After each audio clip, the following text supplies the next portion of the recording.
قرآن مجید میں اللہ تعالیٰ نے اپنی عبادت کے ساتھ ہی والدین کے ساتھ نیکی کرنے کا حکم ارشاد فرمایا ہے۔ کئی جگہوں پہ قرآن مجید میں ارشاد فرمایا، سورہ بقرہ میں پہلے پارے میں فرمایا اللہ کے علاوہ کسی کی عبادت نہ کرو اور اپنے والدین کے ساتھ احسان کرو۔ والدین انسان کے لیے کتنا بڑا درجہ رکھتے ہیں، کیا ان کے ساتھ تعلق رکھنا، ان کی خدمت کرنا، ان کے ساتھ اچھے طریقے سے پیش آنا یہ ایک معاشرتی ضرورت ہے؟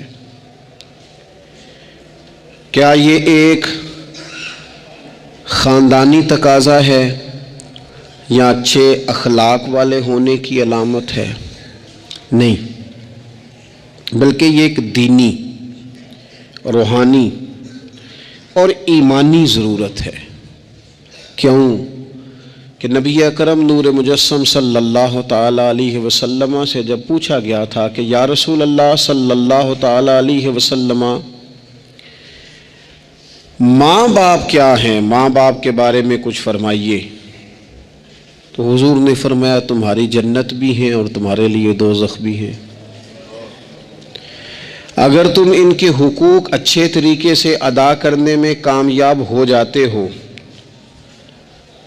اگر تم ان کے ساتھ اخلاق عالیہ کا رویہ رکھنے میں کامیاب ہو جاتے ہو، اگر تم ان کے ساتھ محبت کا سلوک کرتے ہو، ان کو خوش کرنے میں کامیاب ہو جاتے ہو، شریعت اسلامیہ نے جو ان کے حقوق متعین کیے اگر وہ تم ادا کر لیتے ہو تو تمہارے لیے جنت ہے، اور اگر تم ان حقوق کو ادا کرنے میں ناکام رہتے ہو تو پھر تمہارے لیے دوزخ ہے۔ تو یہ ایک دینی، روحانی، ایمانی ضرورت ہے، اس کا ہمیں احساس ہونا چاہیے۔ ظاہر ہے ہم انسان ہیں اور والدین بھی انسان ہیں، ایسا نہیں ہو سکتا کہ ان کا رویہ ہمیشہ ہی ٹھیک ہو۔ یہ کیسے ممکن ہے کہ وہ کبھی خطا نہ کریں؟ یہ کیسے ہو سکتا ہے کہ کبھی ان کے رویے میں ترش روئی نہ آئے، وہ کبھی تلخ نہ بولیں؟ یہ بھی بہت ساری جگہوں پہ دیکھا گیا ہے، اور یہ 100% حقیقت ہے کہ بعض مقامات پر والدین انصاف بھی نہیں کر پاتے۔ لیکن ایک مسلمان بیٹے کو کیا حکم دیا گیا ہے، اور اس سے شریعت نے یہ مطالبہ کیا ہے کہ والدین کا جو معاملہ ہے، ان کا جو رویہ ہے، اس کے لیے وہ رب کی بارگاہ میں جواب دہ ہیں۔ ساری عدالتیں دنیا میں تو نہیں نہ لگنی، ایک عدالت صبح قیامت بھی تو قائم ہوگی۔ اگر وہ کہیں کسی مقام پر، کہیں جگہ پر وہ کسی غلطی کا شکار ہیں تو عند اللہ جواب دیں گے، ہم کیا کریں؟ تو حضور علیہ الصلوۃ والسلام نے فرمایا اگر تمہارے ماں باپ تم پر ظلم بھی کریں تو تم نے پھر بھی نیکی کرنی ہے، تمہارے رویے سے خیر ہی پھوٹنی چاہیے، تمہارے لب و لہجے سے ان کے لیے ہمیشہ خوبصورت رائے کا اظہار ہی ہونا چاہیے، تمہارے بازو ان کے لیے ہمیشہ کھلے رہنے چاہیے، اور تمہیں ان کے معاملے میں ہمیشہ اپنے رب کو جواب دینے کا تصور قائم رکھنا چاہیے، تمہارے اندر کہیں کمزوری نہ آئے۔ میں بڑی دیر سے اپنے دوستوں کی توجہ اس بات کی طرف مبذول کرا رہا ہوں کہ انسان کے ساتھ ہی ساری چیزیں رہتی ہیں، بیماریاں بھی، پریشانیاں بھی، کاروبار کا اتار چڑھاؤ بھی، انسان کے ساتھ دوستوں کی کبھی وفاداری، کبھی بے وفائی، کبھی بچوں کے مسائل، کبھی دیگر رشتہ داروں کے مسائل۔ اسے حکم یہ دیا گیا ہے، اسے سمجھایا یہ گیا ہے کہ وہ کسی ایک چیز میں الجھ کر باقی چیزوں کو بھولنا نہ شروع کر دے، کسی ایک پریشانی، ایک آزمائش کی وجہ سے اپنی زندگی کے سارے معاملات کو داؤ پہ لگانا نہ شروع کر دے، بلکہ وہ اپنے دل کو، اپنے سینے کو، اپنی طبیعت کو کشادہ رکھے۔ یہی معاملہ ماں باپ کے تعلق سے ہوتا ہے۔ ہم نہ ذرا دیگر کاموں میں بعض اوقات اس طرح کو الجھتے ہیں کہ اپنی اس اہم ذمہ داری سے ہم نظریں ہٹا لیتے ہیں۔ میرے نبی اکرم صلی اللہ تعالی علیہ وسلم سے ایک شخص نے یہ عرض کیا تھا کہ یا رسول اللہ صلی اللہ تعالی علیہ وسلم، میں نے نہ تیز دھوپ میں جلتی اور تپتی ہوئی زمین پر کئی میل کا سفر اپنی ماں کو اٹھا کے اس طرح کیا ہے کہ میرے پیروں میں جوتے نہیں تھے۔ اس پوری بات کو پھر سے آپ سمجھے بھلا میں نے کیا کہا۔ یعنی گرم زمین پر گرمیوں میں چلنا ایک انتہائی مشکل کام ہے، اور پھر گرمی اگر عرب شریف کی ہو اور صحرائی علاقہ ہو، اور پھر آپ نے ایک شخص کو بھی کندھوں پر اٹھایا ہوا ہو۔ یا رسول اللہ صلی اللہ تعالی علیہ وسلم، گرم موسم میں گرم ریت پر ننگے پاؤں ماں کو اٹھا کر میں نے میلوں کا سفر کیا ہے۔ خدا را میری بات کو تقریر نہ سمجھنا، یہ ایک غلام نے اپنے نبی سے سوال کیا ہے۔ اس سوال کی لذت کو محسوس کریں اور پھر جواب کا حسن ملاحظہ کریں۔ عرض کی حضور، پڑھا میں نے سنا ہے کہ ماں باپ کی خدمت کا حق ادا کرنا چاہیے، تو وہ میں کوئی حق ادا کر سکا ہوں، کوئی خدمت کر سکا ہوں؟ اس نے کہا میں نے میلوں ننگے پاؤں تپتی زمین پر صحرا میں سفر کیا ہے۔ تو محبوب کریم نے بھی اسے سبق یاد کرایا۔ اس نے اپنی طرف سے خدمت بتائی تھی تو حضور نے ماں کی شفقت بتائی۔ فرمایا جب تو پیدا ہوا تھا تو تیری ماں کو درد کے جھٹکے آئے تھے، وہ جو جھٹکے آئے تھے نا، ان جھٹکوں میں سے اب یہ ایک جھٹکے کا بھی تو حق ادا نہیں کر سکا۔ وہ جو درد کے جھٹکے تھے، وہ جو تکلیف تھی، کتنی مائیں دوران زچ کی دنیا سے چلی جاتی ہیں۔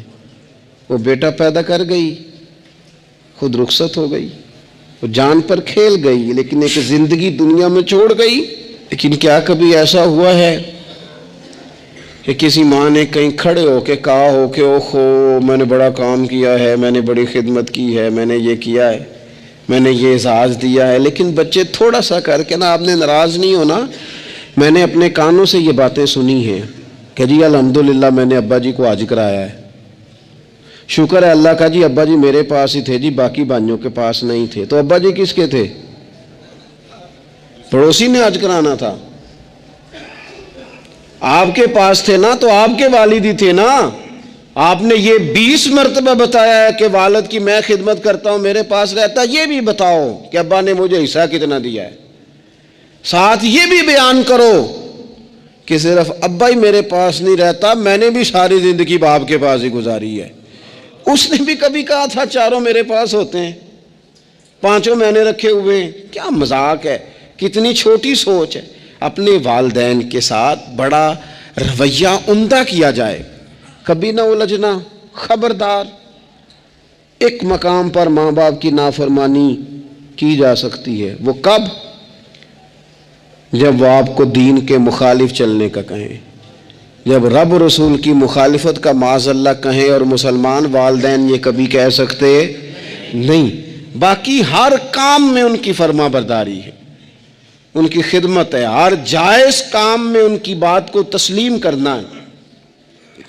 بلکہ حضرت اسماء بنت ابی بکر صدیق، حضرت صدیق اکبر رضی اللہ تعالی عنہ کی صاحبزادی ہیں، انہوں نے ایک دفعہ نبی پاک علیہ السلام کی خدمت میں ایک سوال بھیجا تھا۔ عرض کی یا رسول اللہ صلی اللہ تعالی علیہ وسلم، ماں مشرکہ ہے،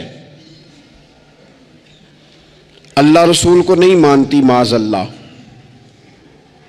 ماں مشرکہ ہے، تو حضور وہ مجھ سے ملنا چاہتی ہے، کیا میں اس سے حسن سلوک کر سکتی ہوں؟ تو نبی کریم نے فرمایا تیری تو ماں ہے نا، چل تو اچھا سلوک ہی کر، تو اپنا رویہ اس کے ساتھ ٹھیک رکھ، کیونکہ تیری والدہ ہے۔ میں آج حقوق والدین پر تقریر نہیں کرنے جا رہا، بس ایسے ہی مجھے خیال آیا۔ میں ایک دوست نے ایک سوال پوچھا ہے، مجھے اچھا لگا ان کا بات پوچھنا۔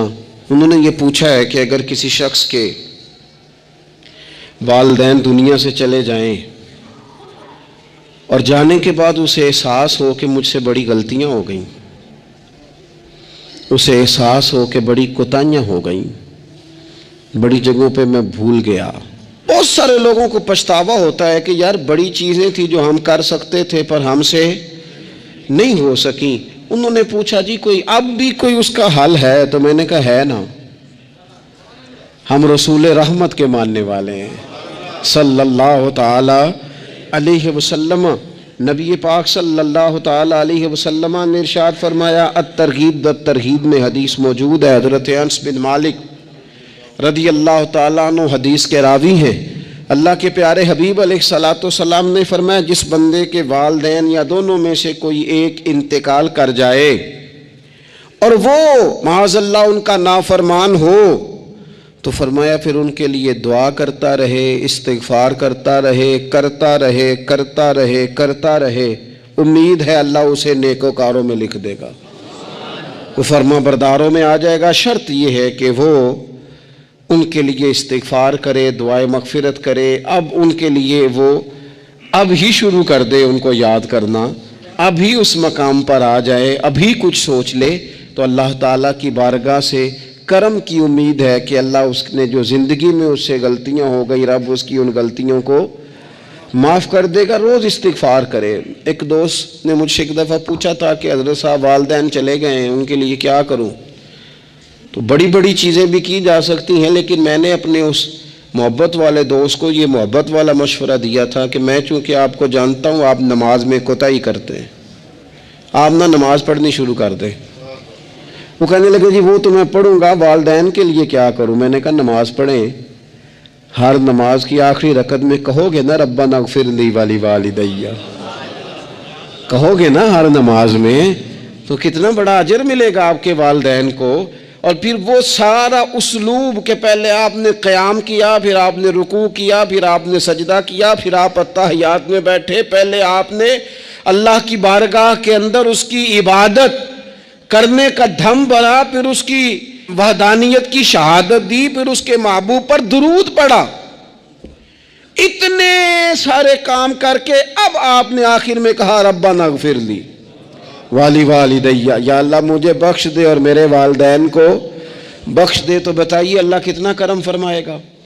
تو اپنے والدین کے لیے ان کے جانے کے بعد بہت ساری چیزیں ہیں، کفن دفن کا بندوبست کیا جائے، جنازے کا اہتمام کیا جائے، لیکن کچھ چیزوں کو نبی پاک علیہ الصلاۃ والسلام نے ذرا توجہ سے ہمیں سمجھایا ہے اور ہماری بار بار توجہ دلائی ہے۔ ایک شخص نے عرض کیا تھا یا رسول اللہ صلی اللہ تعالیٰ علیہ وآلہ وسلم کہ میرے والدین دنیا سے چلے گئے ہیں تو کیا اب بھی میں ان کے ساتھ کوئی بھلائی کر سکتا ہوں؟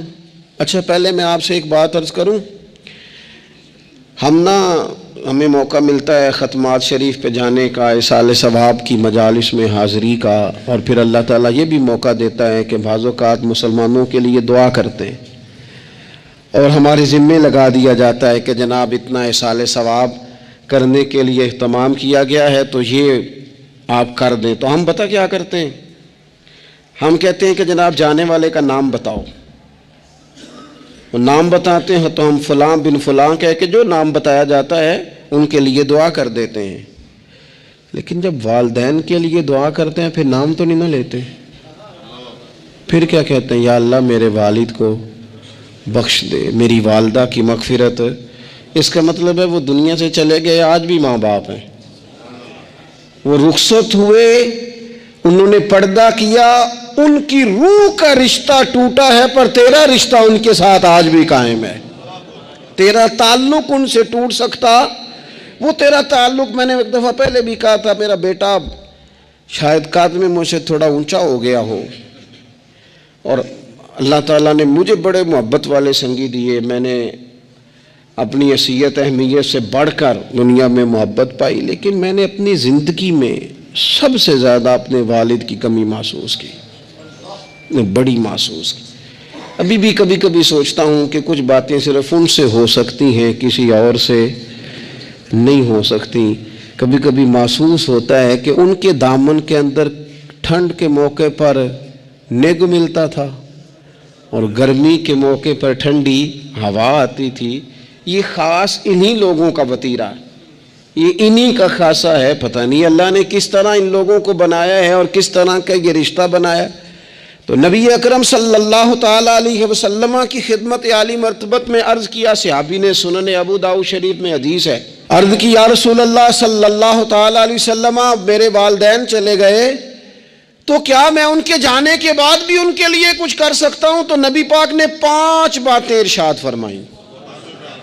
فرمایا ہاں، ایک تو ان کے لیے دعا مانگا کر، دوسرا اللہ کے محبوب نے فرمایا ان کے لیے استغفار کیا کر، تیسرا رسول کریم علیہ السلام نے فرمایا اگر انہوں نے کسی سے کوئی وعدہ کیا تھا تو اسے پورا کر دے، اگر تجھ سے ہو سکے، اور رسول کریم علیہ السلام نے فرمایا اگر ہو سکے تو ان کی طرف سے صلہ رحمی بھی کر، یعنی ان کے رشتہ داروں سے اچھا سلوک کر، اپنے چچاؤں کے ساتھ تو نیکی کر، اور اگر تیری والدہ کی طرف سے تو نیکی کرنا چاہے تو اپنے ماموں کے ساتھ، خالاؤں کے ساتھ تو اچھا سلوک کر، اور پھر 5ویں نمبر پر محبوب نے فرمایا اپنے والد کے دوستوں کی تعظیم کر، ان کے لیے تیرے دل میں اچھے جذبات ہوں، تو اکرام کر دوستوں کا۔ اور والد کے دوستوں کے اکرام کا تو اتنا بڑا درجہ ہے کہ حضرت ابو بردہ رضی اللہ تعالیٰ عنہ تشریف لائے مدینہ طیبہ میں۔ حضرت ابو بردہ مدینہ طیبہ میں تشریف لائے تو حضرت عبداللہ ابن عمر رضی اللہ تعالیٰ عنہ ان سے ملنے پہنچ گئے فٹافٹی۔ مصروف آدمی تھے حضرت عبداللہ ابن عمر، بہت بڑے مفتی تھے، لوگ ہر وقت مسائل پوچھتے تھے، حج کے سب سے زیادہ مسائل انہی کو آتے تھے، اور صحابہ میں ایک بہت بڑا مقام رکھتے تھے۔ حضرت عبداللہ ابن عمر فوراً حضرت ابو بردہ رضی اللہ تعالیٰ عنہ سے ملاقات کے لیے پہنچے، اور پہنچتے ہی فرمانے لگے آپ کو پتہ ہے میں آپ سے کیوں ملنے آیا ہوں؟ حضرت ابو بردہ کہنے لگے میں تو خود بڑا حیران ہوں کہ آپ ایک مصروف آدمی اور آپ ٹائم نکال کر کے میرے پاس تشریف لائے۔ فرمانے لگے اس لیے آیا ہوں کہ میرے والد آپ کے والد کے دوست تھے، حضرت فاروق اعظم کے دوست تھے آپ کے والد، اور یہ صحیح ابن حبان میں یہ لفظ موجود ہیں۔ حضرت سیدنا عبداللہ ابن عمر رضی اللہ تعالیٰ عنہ فرمانے لگے نبی پاک علیہ السلام نے فرمایا ہے کہ جو اپنے والد کی قبر میں ان سے اچھا سلوک کرنا چاہے وہ والد کے دوستوں کے ساتھ اچھا سلوک کرے، وہ اس رویے کو، اس محبت کو قائم کرے، اس چیز پر خاص اہتمام کرے، خاص ذوق دے۔ ہمارے ہاں نا جی ہم جلدی سے مصروف ہو جاتے ہیں اور اپنے دوستوں کو زیادہ ٹائم دیتے ہیں، اپنا آنا جانا، اپنا اٹھنا بیٹھنا، اپنے شب و روز ان میں ہم زیادہ وقت گزارتے ہیں۔ کرنے کا کام یہ ہے کہ تھوڑا ٹائم نکال کے، تھوڑی فرصت دیکھ کر اس پر تھوڑی توجہ دی جائے۔ اسی طرح معروف روایت سیاستہ میں موجود ہے، حضرت مالک بن دار کہتے ہیں کہ میں حضرت عبداللہ ابن عمر کے ساتھ جا رہا تھا تو میں نے دیکھا ایک بدو ننگے پاؤں اور ننگے سر آ رہے ہیں۔ حضرت عبداللہ ابن عمر نے فٹافٹ انہیں اپنی سواری بھی دے دی، سیاستہ سے حدیث عرض کر رہا ہوں، سواری بھی دے دی اور پگڑی بھی دے دی۔ فرماتے میں نے عرض کی حضرت عبداللہ ابن عمر سے کہ حضور یہ بدو ہیں گے تو تھوڑے سے نذرانے پہ بھی خوش ہو جاتے، آپ کوئی عام معمولی سا تحفہ بھی دیتے تو راضی ہو جاتے، اور آپ نے پگڑی بھی دے دی اور گھوڑا بھی دے دیا۔ حضرت عبداللہ ابن عمر کہنے لگے یہ کوئی عام آدمی نہیں، یہ میرے والد کے دوست ہیں، اور والد کے دوستوں سے محبت کرنا یہ ہمیں رسول رحمت نے سکھایا ہے، کیونکہ اصلاں نال جے نیکی کریے تو نسلاں تاک نہیں بول دے۔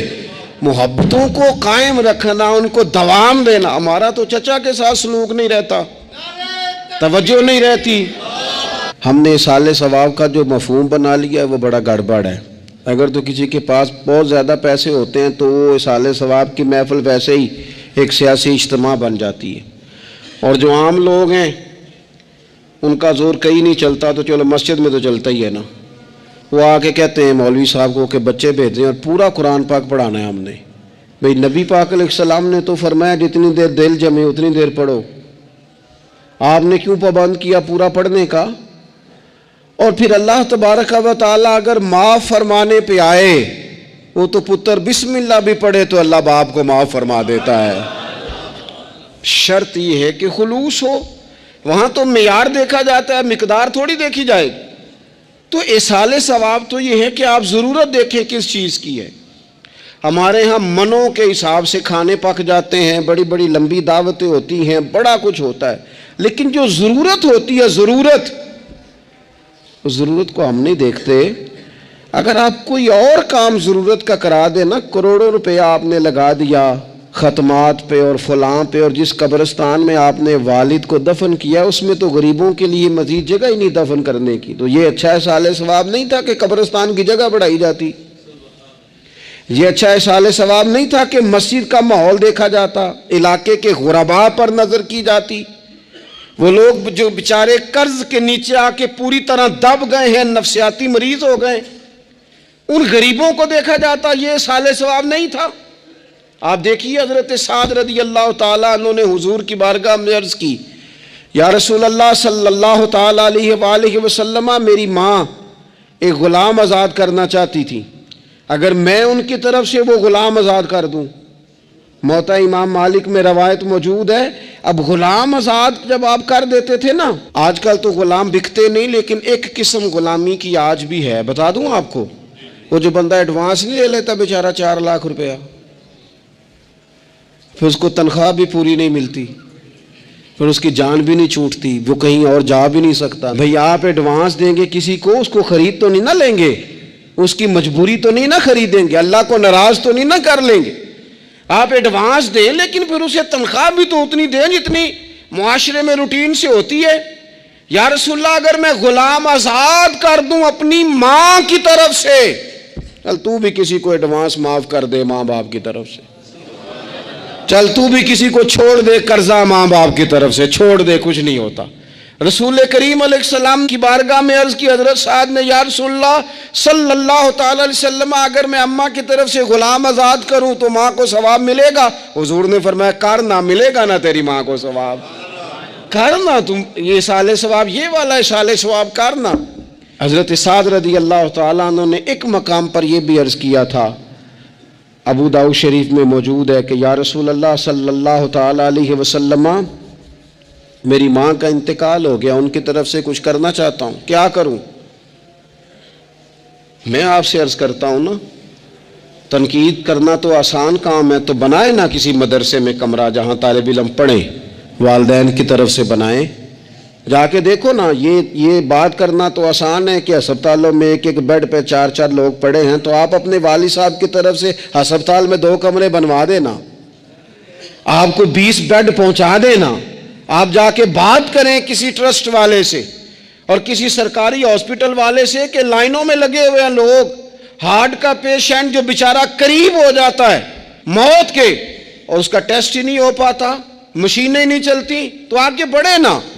کیا یہ کام نہیں ہے دور بیٹھ کر تنقید کر دینا اور تھوڑی دیر تبصروں کا مزہ لے کے چپ کر دینا؟ یہ تو کوئی بھی کر لے گا، لیکن عملی اقدام کس نے کرنا ہے؟ حضرت سعد نے عرض کی، حضور اماں چلی گئی ہے، ان کے لیے کیا کروں؟ تو شارحین حدیث کہتے ہیں شاید میٹھے پانی کے کنووں کی بعض جگہوں پہ کمی تھی، کریم نے فرمایا پانی کا احسال ثواب کر۔ حضرت سعد نے اماں کی طرف سے پورا کنواں کھدوایا اور حضور نے نام رکھا، فرمایا یہ سعد کی ماں کے نام کا کنواں ہے، تو کر دیں اماں جی کے نام پر کوئی خیر کا کام۔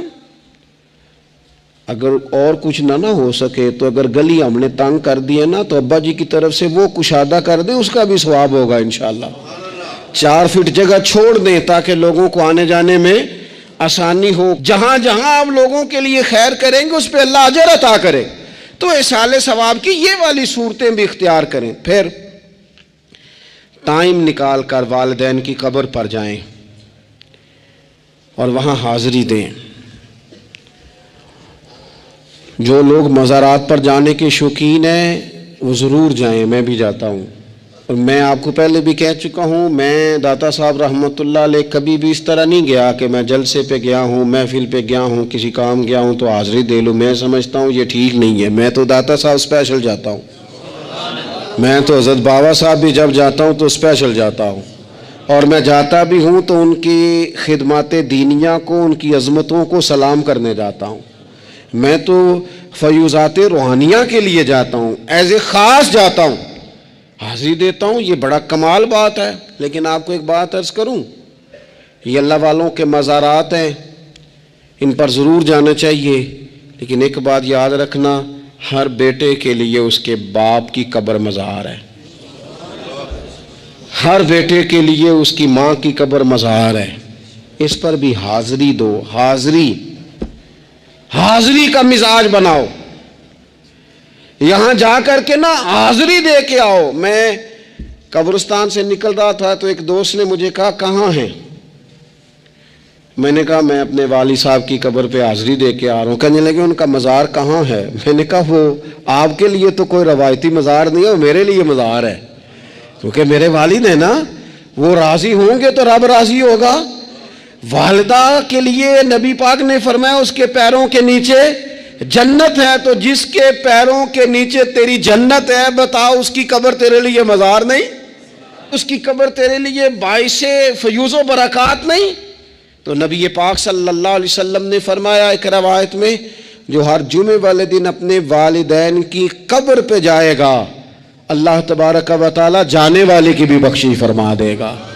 تھوڑا سا نا مخصوص سا ٹائم نکالیں، کچھ تھوڑا سا ارادہ کریں، حاضری کا پروگرام بنائیں۔ ایک بات اور عرض کرنی ہے یہاں، اس کو میں بڑا ضروری سمجھتا ہوں آخر میں آپ کی خدمت میں عرض کرنا۔ ایک بات اچھی طرح سے طے کر لینا، کچھ چیزیں ایسی ہوتی ہیں جو ادھار ہوتی ہیں، کچھ ایسی ہوتی ہیں جو نقد ہوتی ہیں، بالکل نقد، ان میں ادھار نہیں ہوتا۔ وہ کہتے ہیں نا جی ہم جی ادھار کا کاروبار نہیں کرتے، ہمارا سارا کاروبار کیش کا ہے، ہم بالکل ایک ہاتھ دے دوسرے ہاتھ لے، ہمارا یہ سلسلہ ہے، ہم بالکل جو ہے نا کسی قسم کا کریڈٹ پہ نہیں چلتے۔ میں آپ سے عرض کروں، نبی پاک علیہ السلام نے فرمایا کسی جرم کی سزا اللہ تعالیٰ دنیا میں نہیں دیتا اتنی جلدی، بہت ساری سزائیں رب نے روک دی ہیں، قیامت کو دی جائیں گی۔ اللہ تعالیٰ سب سزاؤں سے ہی ہمیں محفوظ فرمائے، لیکن فرمایا والدین کی نافرمانی ایسا جرم ہے جس کی دنیا میں بھی سزا ملتی ہے، دنیا میں یہ طے ہے۔ حضور علیہ السلام نے کبھی کسی شخص کے لیے دعائے ضرر نہیں کی، حضور نے تو کبھی یہ بھی نہیں کہا، جو پتھر مار رہے تھے کہ یہ تباہ ہو جائیں، برباد ہو جائیں، ان کی ناک خاک آلود ہو جائے، لیکن سیڑھیاں چڑھتے ہوئے جو مشہور حدیث ہے، محبوب نے آمین کہا، اور پھر حضرت جبریل نے جب 3 لوگ بتائے تو ان میں ایک بندہ وہ تھا، حضرت جبریل امین عرض کرنے لگے یا رسول اللہ صلی اللہ تعالیٰ علیہ وسلم، جس نے اپنے ماں باپ دونوں یا کسی ایک کو بڑھاپے میں پایا اور پھر ان کی خدمت کر کے جنت حاصل نہ کر سکا، اس کی ناک خاک آلود ہو جائے، تو حضور فرماتے میں نے بھی کہا آمین، ہو جائے، اسے ہو ہی جانا چاہیے، یہ شخص اس طرح کا ہے کہ اسے خاک آلود ہو ہی جانا چاہیے۔ کبھی بھی زندگی میں اپنے والدین، کیا ہمیں دعا سکھائی قرآن پاک نے، کہا وَقُرْ رَبِّ ارْحَمْهُمَا كَمَا رَبَّيَانِي صَغِيرًا، آپ کہیے، آپ یہ دعا کیجئے کہ اے میرے پروردگار ان دونوں پر رحم فرما جنہوں نے بچپن میں مجھے پالا، ان دونوں پر رحم فرما۔ اپنے والدین کے لیے اپنے تھوڑے سے دل کو بڑا کریں، کچھ چیزیں اپنی زندگی میں طے کریں، کچھ معاملات اپنی زندگی میں۔ ہمارے ایک استاد تھے گجرانوالہ میں، نام لیتا ہوں، حضرت مفتی عبداللطیف صاحب رحمۃ اللہ علیہ، یہ حضرت محدث اعظم کے شاگرد ہیں، اور اعلیٰ حضرت کے بڑے صاحبزادے حضرت حجت الاسلام مولانا حامد رضا خان صاحب رحمۃ اللہ علیہ کے یہ شاید واحد مرید تھے ہمارے شہر میں، مفتی عبداللطیف صاحب قادری حامدی۔ گجرانوالہ میں شاید کوئی شخص ہو جس نے گجرانوالہ میں پڑھا ہو تو وہ حضرت کا شاگرد یا شاگرد کا شاگرد، یہ ان کی زندگی تھی۔ ان کی والدہ کی بڑی لمبی عمر ہوئی تو ان کے بعض کلاس فیلو نا استاد صاحب کہتے ہیں مجھے مذاق کرتے ہیں، وہ کہتے ہیں رات کو محفل پہ آنا ہے تو استاد جی کہتے ہیں میں امی سے پوچھ کے بتاؤں گا، تو کہتے آپ کیا بات کرتے ہیں، اتنی آپ کی عمر ہو گئی، بچے آپ کے بڑے ہیں، پوتے آپ کے، پوتیاں نوازے، اور ابھی بھی امی سے۔ فرماتے اماں بوڑھی ہیں، ضعیفہ ہیں، میں نہیں نہ ہوتا تو پریشان ہو جاتی، دیر سے آتا ہوں تو سو نہیں پاتی، امی سے پوچھ کر بتاؤں گا۔ او دوستو، یہ لوگ شاید آج اسی لیے ان کے مزارات سے خوشبو زیادہ آتی ہے، شاید اسی لیے لوگ ان کا نام ممبروں پہ لیتے ہیں، جمعوں میں تذکرے کرتے ہیں، شاید اسی لیے ان کے لیے دعائیں زیادہ ہوتی ہیں، شاید اسی لیے ان کی اسناد زیادہ چلتی ہیں۔ کیا میرے رسول کریم نے فرمایا؟ حضور نے فرمایا صحابہ اگر میری والدہ موجود ہوتی نا اور میں تمہیں نماز پڑھانے آتا اور میں سورہ فاتحہ پڑھ لیتا اور میری ماں پردہ سرکا کے کہتی بیٹا ذرا میری بات سننا، تو فرمایا اللہ کی قسم نماز توڑ کے اپنی اماں کی بات سن کے آتا۔ آپ میری بات کو سمجھیں، اس مفہوم کو اپنی زندگی میں پیدا کریں، اور بالخصوص والدین رخصت ہو جائیں تو پھر تو زیادہ حق بنتا ہے کہ ہم تھوڑا اور زیادہ محتاط ہو جائیں۔ عرض یہ کرنا چاہتا تھا کہ جتنا ذکر آپ کے بچے آپ کے منہ سے اپنے والدین کا سنیں گے اتنا ہی وہ کل آپ کا کریں گے، جتنا وہ آپ کے ساتھ آپ کے والدین کی قبروں پہ جائیں گے اتنا ہی کل کو وہ آپ کی قبر پہ جائیں گے، جتنا وہ آپ کو دیکھیں گے اپنے والدین کے لیے صالح ثواب کرتا اتنا ہی وہ آپ کے لیے کریں گے۔ یہ جو ہم کہتے ہیں نا بچے بعد میں دے دیں گے، پتر اتنے پیسے دے دینا میرے والوں، کوئی نہیں دینے انہوں نے، اس لیے کہ انہوں نے آپ کو اپنے والدین کی طرف سے کوئی صدقہ کرتے نہیں دیکھا تو وہ آپ کی طرف سے کیوں کریں گے جی؟ یہ تو رواج ہے جو آپ نے ڈالنا ہے تو یہ گھر میں ڈل جانا ہے۔ اللہ تبارک و تعالیٰ کی بارگاہ میں دعا کرتا ہوں اللہ ہمیں سمجھ نصیب کرے۔